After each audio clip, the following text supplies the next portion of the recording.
Merci. C'est moi.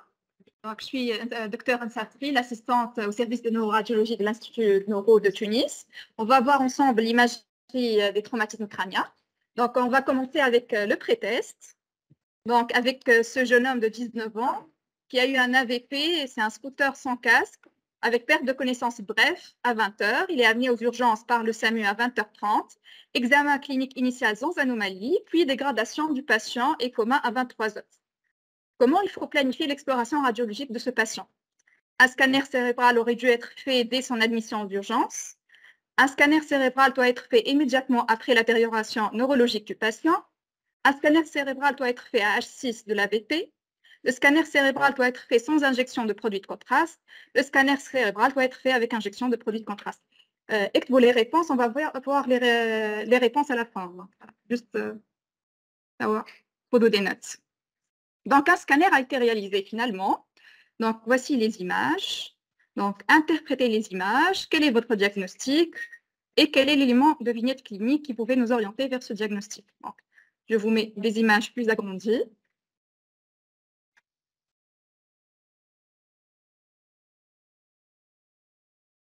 Est-ce que... Laissez-je terminer une réponse. Est-ce que... Bon, selon vous, quelle est la bonne réponse? B. A. B et B et B. B. Comme je parle B, C, D. C, D, B. Donc, D n'est entre B et C. C'est l'indication qui pose problème. B. L'heure de la réalisation du scanner. B. L'interprétation.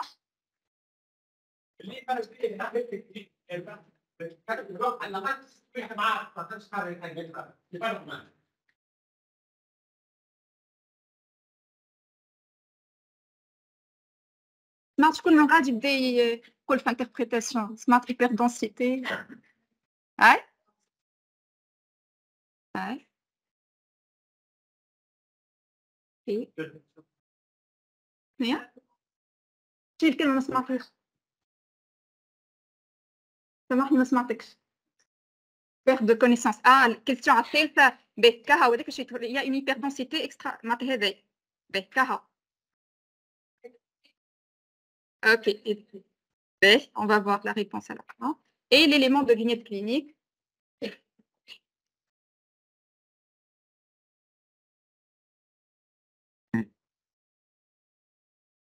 Détérioration smart, on va voir à la fin. Ok, très bien. Donc, on va commencer. Donc, les traumatismes crâniens sont des motifs fréquents de consultation aux urgences, avec comme étiologie principale les accidents de la route. Il y a plusieurs mécanismes qui sont souvent intriqués, à savoir un traumatisme pénétrant notamment par arme à feu ou projectile. Le mécanisme de coup contre coup, donc il faut savoir que le cerveau est une consistance visco-gélatineuse qui est dans une pointe crânienne non extensible. Lors d'un choc direct, le cerveau va s'écraser contre le point d'impact et il a tendance à se détacher de ce point d'impact, à se détacher du point contralatéral diamétralement opposé. Lors du retour à l'équilibre, on aura le contraire. Il va s'écraser sur la pointe crânienne sur le point opposé au point d'impact et il va s'éloigner du point de choc. Ceci va donner des fractures, des hématomes extradurales, de l'hémorragie sous-arachnoïdienne et des contusions au niveau du point d'impact. Et on aura aussi des lésions de contre-coup sur le point diamétralement opposé, à savoir de l'hémorragie sous-arachnoïdienne, de l'hématome sous-dural et des contusions pétichiales. On peut avoir aussi un mécanisme de cisaillement-étirement lors de décélération ou d'accélération avec rotation. Il existe un glissement des structures qui sont de composition différente. Ils glissent les unes par rapport aux autres. Et s'ensuit des lésions diffuses et bilatérales qui engendrent de l'hémorragie sous-arachnoïdienne, des lésions axonales diffuses et des hématomes profonds. L'imagerie a un rôle central dans l'exploration de ces traumatismes. On a plusieurs moyens d'exploration à notre disposition. Le scanner, l'angioscanner et l'IRM, qu'on va voir plus tard, leurs indications et leurs protocoles. Donc, l'évaluation clinique initiale est capitale pour juger l'intérêt de réaliser une éventuelle imagerie complémentaire. Il ne faut pas oublier qu'il faut assurer les fonctions vitales avant toute exploration et investigation. Et il faut se poser les bonnes questions d'indication et de délai, parce qu'un scanner réalisé trop précocement va conduire à méconnaître certaines lésions qui sont au début très petites, de volume très petit ou isodenses, donc on ne va pas les voir. Et un scanner trop tardif va retarder la prise en charge. Donc, comment il faut faire? Donc, les recommandations pour les traumatismes crâniens graves sont un peu anciennes et c'est recommandé de faire un scanner cérébral associé à un scanner du rachis cervical systématiquement et sans délai chez les traumatisés crâniens graves, à savoir un Glasgow inférieur à 8, et modéré, à savoir un Glasgow entre 9 et 13. Pour les traumatisés crâniens, pour les traumatismes crâniens légers, il y a des recommandations plus récentes datant de 2022 qui s'alignent un peu sur d'autres recommandations internationales. C'est des recommandations françaises de la Société française d'anesthésie réac en collaboration à d'autres sociétés savantes, entre autres la Société française de radiologie. Donc, tout d'abord, il faut savoir ce que c'est un traumatisme crânien léger.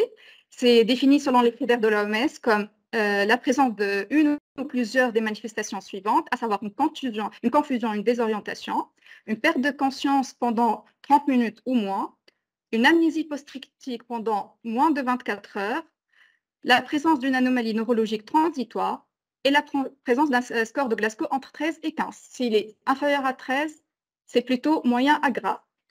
Chez ce patient, les experts proposent de stratifier le risque d'aggravation clinique ou de lésion intracrânienne selon la classification suivante. Risque élevé si on a des troubles de l'homéostase bien spécifiques ou un des éléments cliniques suivants, à savoir les signes cliniques évoquant une fracture de la voûte du crâne ou de la base du crâne qu'on va voir plus tard, un score de Glasgow inférieur à 15 à 2 heures de traumatisme sans intoxication, plus qu'un épisode de vomissement, une convulsion post-critique ou un déficit neurologique focalisé. Ça, c'est le risque élevé. Pour le risque intermédiaire, la présence d'un âge supérieur à 65 ans avec mono-anti-agrégation plaquettaire, un score Glasgow inférieur à 15 à 2 heures avec intoxication, ou un traumatisme crânien jugé grave selon la cinétique de l'accident. Et devant la présence d'un élément clinique, à savoir l'amnésie des faits survenant plus que 30 minutes après le traumatisme. Donc, chez le patient qu'on a jugé à risque élevé, on va faire le scanner idéalement dans l'heure qui suit, alors que chez les autres patients à risque moyen, on doit faire l'IRM dans les 8 heures.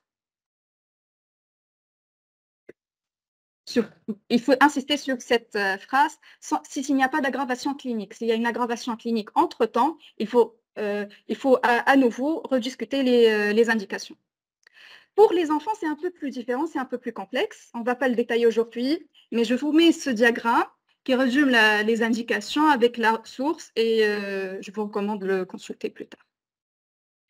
Quel protocole il faut adapter? Il faut toujours commencer par un scanner sans injection, systématique. Il ne faut jamais injecter d'emblée, sinon on peut méconnaître qu'une hémorragie est méningée, par exemple, de faible abondance. Et on complétera par injection, par un angioscanner.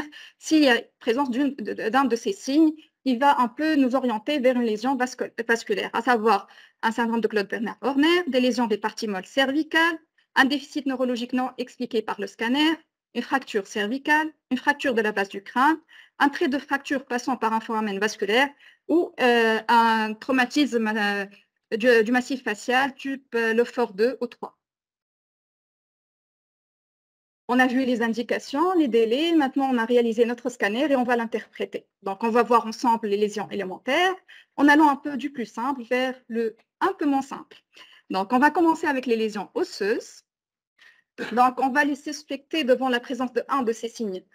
Pour la base du crâne, devant la présence de torée, rhinorrhée, échymose mastoïdienne, une échymose périorbitaire, un hémotympan ou un saignement extériorisé.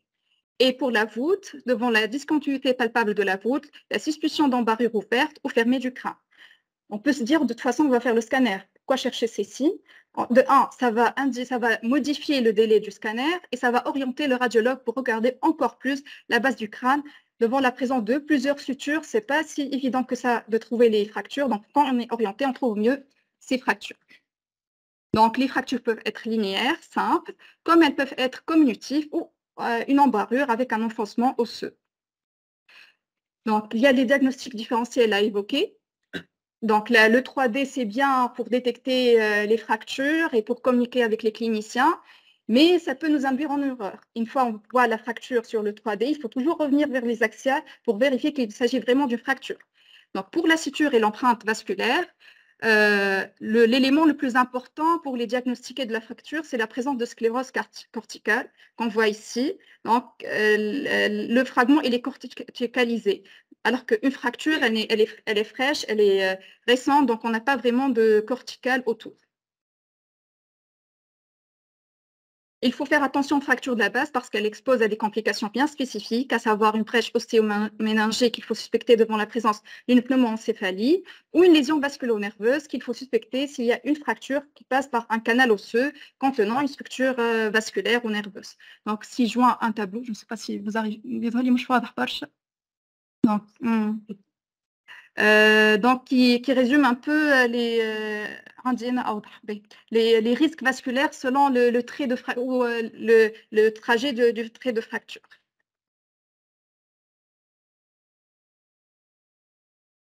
Donc, après les lésions osseuses, on va passer à les lésions extra-axiales. On va un peu avancer. Pour les lésions extra-axiales, donc c'est un peu plus connu de tous. Donc, on a le classique hématome extradural, qui est une collection de sang entre la dure mère et la voûte crânienne. On sait que la dure mère est la paroi externe des méninges. Elle est collée contre la voûte crânienne. L'espace extradural est un espace rigide, donc il faut un certain débit pour le décoller. Donc, ce qui explique que le mécanisme principal pour l'hématome extradural est un mécanisme artériel par lésion d'une artère méningée dans 90% des cas. Mais ce n'est pas le mécanisme exclusif. On peut avoir un hématome extradural d'origine veineuse, notamment par une lacération d'un sinus de drainage. C'est plus fréquent, c'est le sujet adulte et jeune, parce que la dure mère a tendance à coller à la voûte crânienne avec l'âge. Donc, la clinique typique, c'est un traumatisme crânien avec perte de connaissance, puis un intervalle libre où l'examen est normal, et après, on a une dégradation neurologique secondaire. C'est une urgence chirurgicale par excellence, parce qu'il s'agit de sujets jeunes qui tolèrent mal l'effet de masse, et en plus, la chirurgie, elle est un peu plus facile comparativement à l'hématome sous-dural et elle donne souvent de très bons résultats. Donc, au scanner, on aura l'hyperdensité spontanée extra-axiale en lentille biconvexe, qu'on connaît tous. Souvent, on regarde d'un trait de fracture. Et on aura le respect des sutures et le décollement d'un sinus veineux qu'on va expliquer avec ce schéma. En fait, les sinus siègent dans un dédoublement de la dure mère. Donc, si on a un hématome extradural, on aura le décollement du sinus. Et on peut dire que toute collection qui décolle le sinus est forcément extradurale. Et la dure mère, elle colle à la voûte au niveau des sutures. Donc, un hématome extradural, en général, il ne peut pas dépasser les sutures. Je dis bien en général. Donc, 6 juin, le cas d'un patient âgé de 32 ans qui a présenté une chute de 3 mètres d'auteur avec un Glasgow A13. Dans quel délai il faut réaliser le scanner? Allez. Et 13 minutes. Dans l'heure, on a. Ouais. Ouais. Interprétation. Est-ce qu'il s'agit... Donc, on a lentille, hyperdensité spontanée extra-axiale en lentille biconvexe. Mais est-ce qu'il y a un truc qui vous choque par rapport à ce qu'on vient de voir?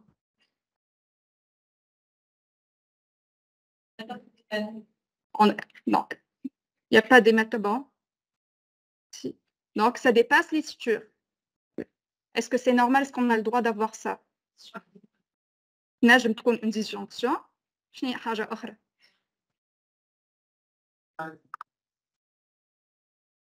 Voici la fracture.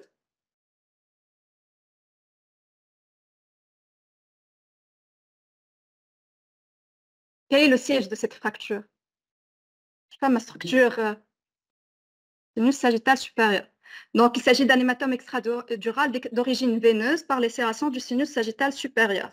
Et c'est une des exceptions où on peut avoir un hématome extradural qui dépasse les sutures. On a deux autres exceptions.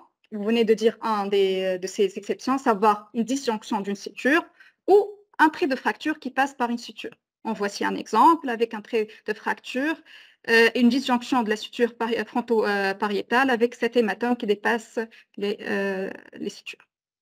Donc, on peut avoir aussi des hématomes sous-duraux. Donc, c'est une colocation hématique dans l'espace virtuel entre la dure mère et l'arachnoïde. À travers cet espace vont passer des veines en pan.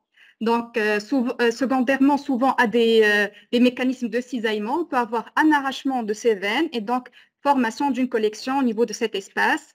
C'est une pathologie de l'enfant et de la personne âgée. Elle est de plus mauvais pronostic que l'hématome extradural, le sous-dural aigu. Il est de plus mauvais pronostic que l'extradural vu le terrain, enfant et sujet âgé. Et aussi l'opération, obtenir l'hémostase d'une veine, c'est plus difficile que d'une artère. C'est souvent plusieurs veines à traiter. Donc, souvent, on a plus de meilleurs pronostics avec l'extra. L'aspect en imagerie est défini selon la densité. Pour l'aigu, c'est une hyperdensité spontanée. Pour le subaigu, il est isodense, alors que le chronique, on aura de l'hypodensité. Au scanner, on aura pour l'aigu l'hyperdensité spontanée extra-axiale en croissant, contrairement à l'extra-axiale qui est convexe, non limitée par les sutures. On voit ici le même schéma. Ça, c'est l'arachnoïde qui n'est pas collée à une suture. Donc, elle ne décolle pas le sinus, elle est au-dessus du sinus et elle peut s'étendre le long de la foue du cerveau et de la tente du cervelet. Si je vois un cas d'un patient âgé de 78 ans, chute de sa propre hauteur avec perte de connaissance initiale, examen sans anomalie. Interprétation, diagnostic. Volontaire.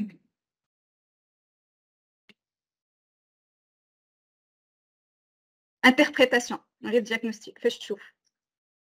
Il faut juste l'écrire. Et c'est juste, mais c'est le plus important. C'est là où on peut arriver au diagnostic, que ce soit en pratique courante ou elle a fait les examens. C'est l'interprétation qui compte, beaucoup plus que le diagnostic.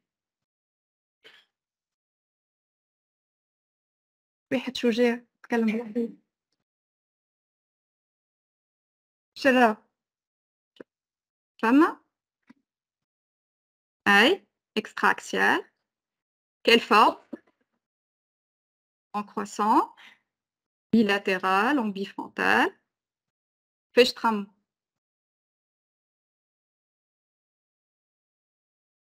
الناس الكل موافقة السودورال كرونيك، فماش شكون يخمم في حاجة أخرى. سور ايغو عليه، فما هايبردنسيتي، فماش تكون عنده رايخ. Et ben c'est un migrant. C'est un migrant. En fait, la différence, c'est juste une rupture de la barrière avec une fuite LCS pour les migrants. Ce n'est pas vraiment un hématome. Le pronostic est différent. Il est bon. On a rarement un migramme qui exerce un effet de masse où on a besoin d'intervenir, mais en général, on le respecte, l'hygramme. Comment faire la différence entre les deux? Donc, pour l'hématome sous-dural, bon, le siège, c'est plutôt la convexité, il est unilatéral, donc il y a du sang, mais pour le chronique, ce n'est pas vraiment fiable. L'élément clé, c'est les contours internes. Pour l'hématome sous-dural chronique, donc on a vraiment les méninges qui sont déplacés, donc c'est un contour interne régulier. On voit ici avec la flèche bleu ciel. Alors que pour l'hygramme, on a plutôt une fuite de LCS, donc on a des contours internes irréguliers qui suivent tout simplement les sillons. Et il y a un autre diagnostic différentiel à avoir en tête, la différence entre hygramme et atrophie. Pour faire la différence entre les deux, donc il faut chercher les veines. Pour l'hygramme, on ne voit pas de veines. Les veines sont collées à la voûte crânienne, alors que pour l'atrophie, il y a des veines en pan tout au long de cet espace qui est hypodense. On passe à notre élément, l'hémorragie sous-arachnoïdienne. C'est la présence de sang dans l'espace sous-arachnoïdien. C'est un facteur de mauvais pronostic parce que c'est associé à deux risques, à savoir le risque d'hydrocéphalie et de vasospasme, avec potentiellement des lésions ischémiques. Le scanner va montrer une hyperdensité spontanée dans l'espace sous-arachnoïdien, suivant les sillons et dans les ciliaires de la passe, avec possible extension intraventriculaire. Comme on le voit ici, c'est ce patient. Donc, on a fini avec les lésions extra-axiales. On va maintenant passer les lésions intra-axiales. Et ça va de la lésion macroscopique, qui est l'hématome ou la contusion, à la lésion microscopique, à savoir les lésions axonales. Donc, on va commencer avec les contusions odémato-hémorragiques intraparenchymateuses. C'est des lésions hémorragiques intraparenchymateuses avec localisation typique, à savoir les zones de cisaillement au niveau fronto-basal, au niveau temporopolaire et au niveau de la convexité. L'élément important à avoir en tête pour les contusions, c'est cette évolution clinico-radiologique en 2 temps. On a souvent une aggravation secondaire qui est secondaire à l'aggravation des phénomènes odémateux. Donc, il faut savoir bien suivre le patient, mais il faut savoir aussi contrôler l'imagerie dès qu'il y a une détérioration, parce que cette majoration de l'œdème peut être associée à un engagement secondaire, par exemple. Et la chirurgie est souvent évitée au maximum. Ils essayent de l'éviter au maximum, les chirurgiens, pour les contusions.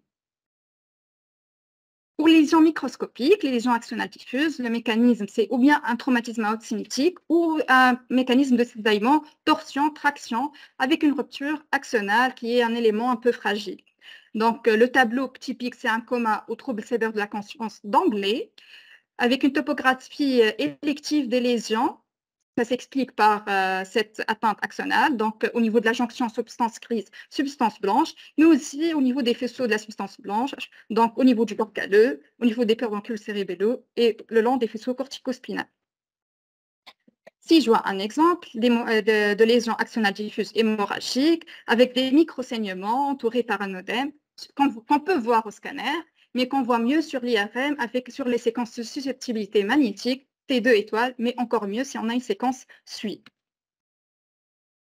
Donc, à notre cas d'un patient de 15 ans, victime d'un accident de la voie publique, occasionnant un traumatisme crânien grave avec coma d'emblée. Si je vois le scanner cérébral réalisé, d'emblée. Coma d'emblée, donc scanner d'emblée aussi.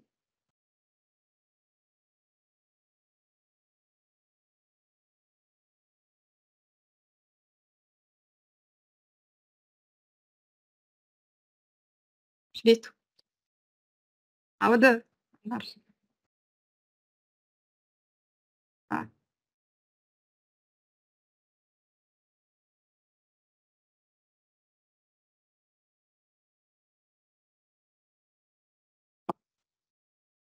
شكون يقول نورمال؟ يزيديكم شكون يقول نورمال؟ يقولوا باثولوجيك، حد ما زيد باثولوجيك في حاجة، حد ما يقول نورمال سي ان انتربريتاسيون نورمال زيد. فهم شكون يقول نورمال؟ تحبوا تشيكوا. دونك سي ان سكانير immédiat. جاي من l'urgence عضته. فما كوراجوس قالت نورمال.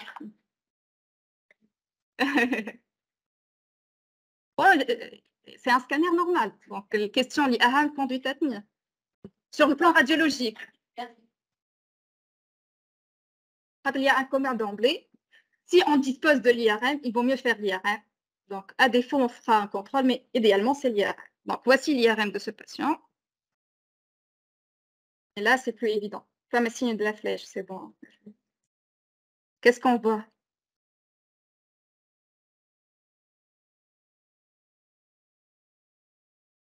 Un œdème au niveau du corps calleux, genou et splénium, avec restriction de la diffusion.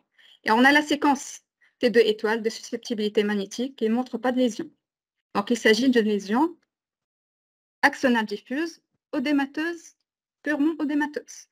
Donc, il faut savoir, lorsqu'il existe une discordance entre le scanner et l'examen clinique, l'imagerie par résonance magnétique permet l'étude plus précise du parenchyme et permet de détecter ce genre de lésions, surtout les lésions axonales diffuses odémateuses. Donc, on a fini avec les lésions élémentaires. On va passer aux lésions parenchymateuses, on va passer aux lésions secondaires, à savoir les engagements et les complications vasculaires indirectes.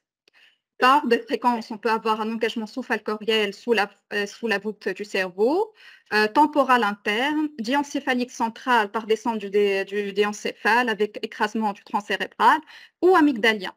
Le diagnostic est souvent aisé au scanner, mais ce qui est plus difficile à voir et qu'il faut avoir en tête, c'est les complications liées à ces engagements. Les complications vasculaires peuvent être d'ordre ischémique par compression vasculaire, par engagement, et chaque engagement a une potentielle complication. Pour le sous-falcoriel, on peut avoir une compression de l'artère cérébrale antérieure et donc une lésion ischémique dans ce territoire. Le temporal interne, c'est plutôt l'artère cérébrale postérieure.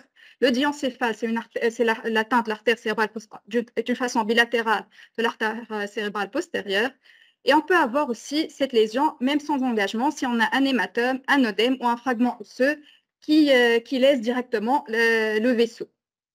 Mais on peut avoir aussi une lésion de saignement. La compression va donner plutôt de l'ischémie. Le saignement, c'est plutôt la décompression. La décompression chirurgicale peut démasquer un saignement de contre-coup. On le voit souvent. Donc, sur le scanner de contrôle post-op, il y a une petite contusion qui apparaît. Donc, ce n'est pas du post-op. Parfois, c'est à distance et on n'arrive pas à l'expliquer. C'est des lésions de contre-coup qui sont démasquées par la décompression, mais aussi on peut avoir un saignement par un arrachement vasculaire. Si joint le scanner préopératoire d'un patient qui a un hématome extradural, d'hémorragie méningée avec un effet de masse, donc il a sûrement aussi des lésions sustentorielles avec un engagement central, diencéphalique, une hydrocéphalie, décompression. Ça va mieux sur le plan parenchyme et engagement, mais on a l'apparition de cette hémorragie centro-mésencéphalique, centropontique plutôt, donc, qui est l'hémorragie de durée. On peut avoir ce genre d'hémorragie pétéchiale ou une hémorragie sous-arachnoïdienne péripontique par arrachement des artères perforantes du tronc basilaire secondaire à la décompression.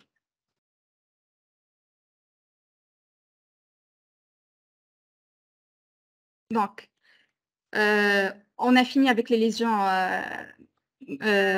parenchymateuses et extra-axiales. On va passer à la lésion vasculaire primitives.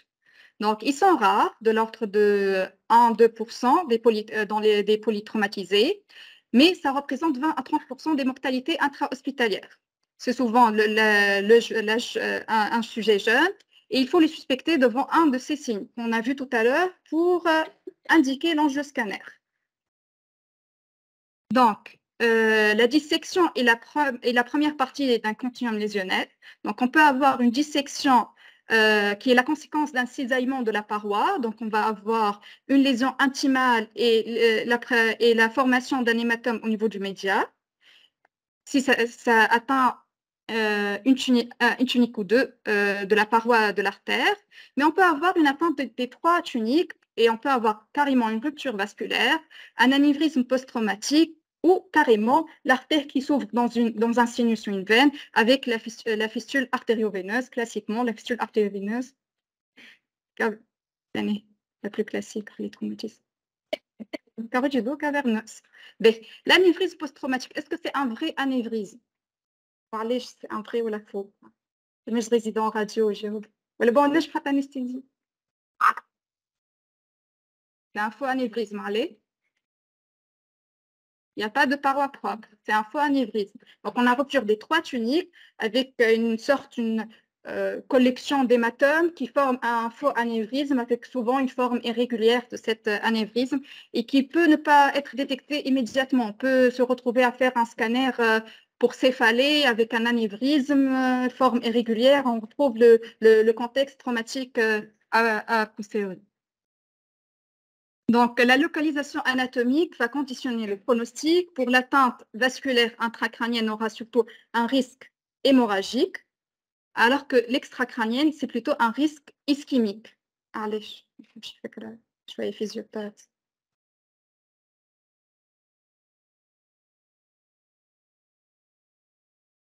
Je vais histo plutôt.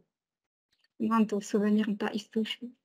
En fait, en extracrânien, on a plutôt la partie externe de la paroi qui est renforcée parce que l'artère, elle est soumise surtout à des traumatismes externes. Elle passe dans l'os, elle a plus des facteurs qui peuvent la léser sur le plan externe. Donc, si on a une lésion, on aura plutôt une thrombose de la lumière. Donc, c'est la lumière qui paye en premier, alors que pour l'artère intracrânienne, l'artère, elle délègue cette protection externe à la voûte crânienne et c'est plutôt la partie interne de l'artère qui est renforcée pour assurer le flux artériel. Et donc, si on a une lésion, on aura plutôt une lésion externe et donc une hémorragie. On peut avoir aussi une complication de type veineuse avec une thrombose en regard d'un trait de fracture quand le trait de fracture passe à côté d'un sinus. Et ça peut ne pas se voir initialement, mais on peut avoir une altération secondaire du patient. Il faut penser aussi à la thrombose veineuse et savoir injecter les patients pour rechercher ce genre de complications. Injecter sur un temps veineux, pas que en jeu Willis. Donc, on a fini avec les lésions élémentaires. On va voir 2 cas cliniques avant de conclure. Premier cas, un patient de 42 ans retrouvé au sol comateux dans sa salle de bain par sa famille, donc avec ses lésions. Interprétation.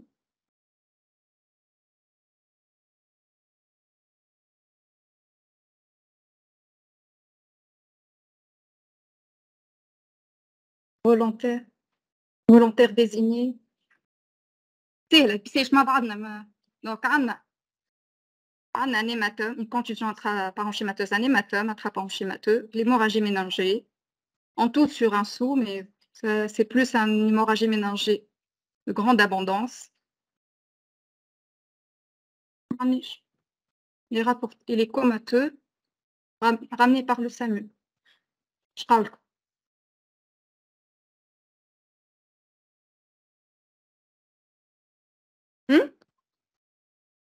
ماشي حاجة مقلقتكم. C'est bon, ça y est, عملنا البيلان ليزيونيل. نقدموا للنيوروشير نشوفوا اسكو شكلو ولا لا. كانك ريزيدون راديو وعندك سكانير هذا شنو باش تعمل؟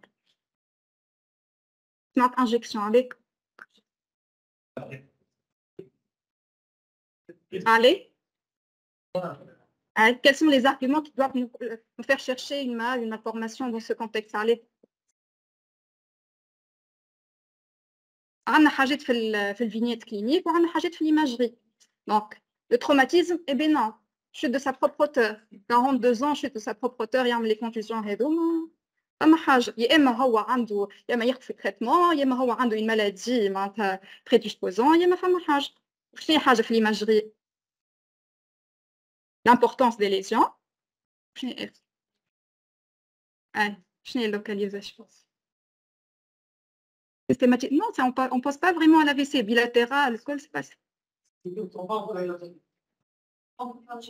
أنا نعمل لكم نوريكم في حاجة قاعدة. باش نوري لكم. Elle vient en contact polygone.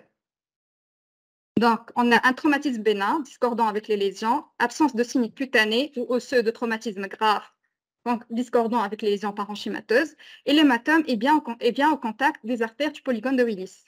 Tout ça doit nous faire tiquer et faire un enjeu scan qui va montrer cette anévrisme.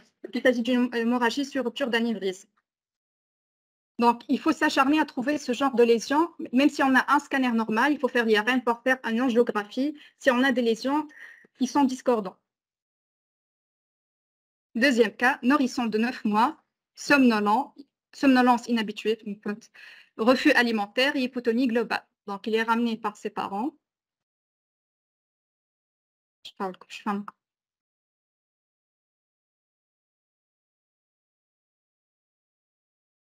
فما سودجورا اسمع interprétation قبل ما نعطيو diagnostic. On a l'interprétation نبداو به collection voilà hyperdensité spontanée أي extra-axial en croissant hémisphérique أي بقيتها أي ce qui signe l'hématome sous-dural avec effet de masse sur les systèmes ventriculaires, les ventricules latérales homolatérales qui est collabé et une déviation de la ligne médiane.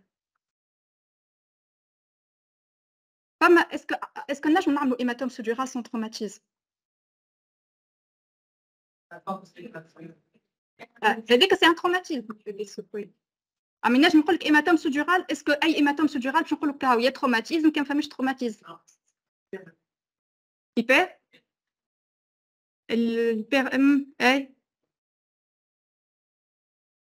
فما بلوس فما عندنا ليبوتنسيون انتراكرانيان تجي تعطينا ايغرام وبعد يولي يبو معناتها ان هيماتوم سودورال نجم ان انيفريزم كي ديستال ينجم يعطينا هيماتوم سودورال نجم شنو اخر فيستول دورال نجم تعطينا هيماتوم سودورال اسكو تنجم تكون حاجه من هذوما معناتها هذا باش شنو الحاجه اللي تنجم تخلي شنو الحاجه اللي عمره خاطر كان جاي ان ادولت نجم نخمو في هذوما كل اون بروميير دونك اون فا لانجيكتي على ريشيرش دون ليزيون معناتها والا اون فا شيرشي لي ليزيون مثلا دو بوتنسيون دونك c'est bon, vous avez évoqué le diagnostic, à savoir donc traumatisme non spontané, une maltraitance ou un bébé secoué. Dans ce cas, qu'est-ce qu'il faut faire? Le bilan à faire. Le bilan à demander. C'est-à-dire, question équivalence, ma famille, chez Edera. Désolé, non, je te me dis comme je radio des questions. Donc, devant une suspicion de maltraitance, il faut réaliser un bilan paraclinique complet incluant un fond d'œil, des radiographies du squelette entier, une imagerie cérébrale et une échographie abdominale. Il faut préférer l'IRM, elle fait un bilan plus complet au scanner. Donc, le fond d'œil va nous montrer une hémorragie rétinienne chez un enfant secoué. Il peut ne pas exister, ce n'est pas constant. Les radios du squelette vont montrer une fracture diaphysaire peut montrer des fractures diaphysaires avec apposition, des fractures arrachement métaphysaire et des fractures de côte qui touchent surtout l'arc postérieur. Donc, pour conclure, les lésions neurovasculaires sont multiples et souvent associées dans les traumatismes crâniens.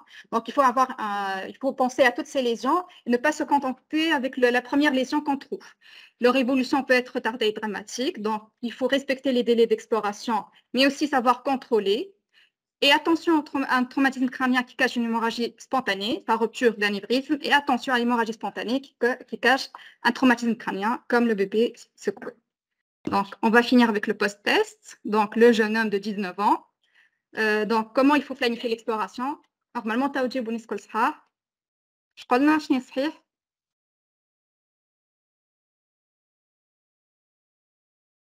Initialement, on a l'examen normal, donc il n'y avait pas d'indication en scanner. Donc, un scanner doit être immédiatement après la détérioration neurologique du patient. Donc, B et sans injection. Donc, BD. Donc, l'imagerie, on avait une fracture et on avait l'hématome extradural, donc l'hyperdensité extra-axiale long-tibie convexe avec effet de masse sur le système ventriculaire homolatéral et déviation de la ligne médiane. Donc, il s'agit d'un hématome extradural avec engagement sous-falcoriel. Et pour l'élément de la vignette qui pouvait nous orienter vers l'hématome extradural, c'est cette triade, traumatisme, PCI, intervalle libre, puis dégradation neurologique. Merci. Ask des questions.